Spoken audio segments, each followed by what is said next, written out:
things that you want to check before you start the assembly.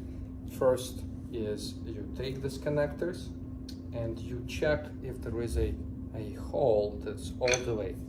You must be able to see the bolt attaching or connecting through and visible in the hole on the other side.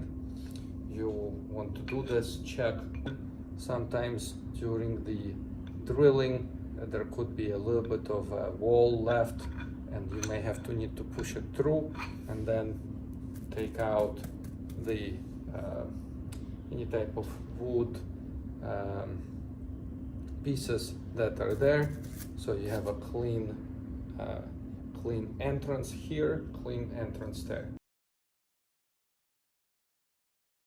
To make sure that you avoid breaking the grip over here, to screw the stuff in, you must push, hold, and then rotate.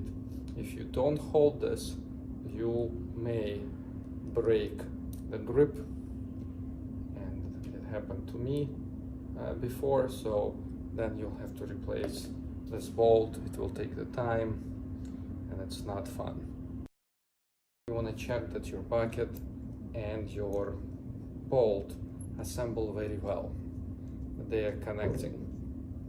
That will help you to deal with potential surprise. In fact, you probably want to use the bolt and the bucket that you have identified as the combination when you're assembling. Once you know that these are working, put them aside and you'll use them together.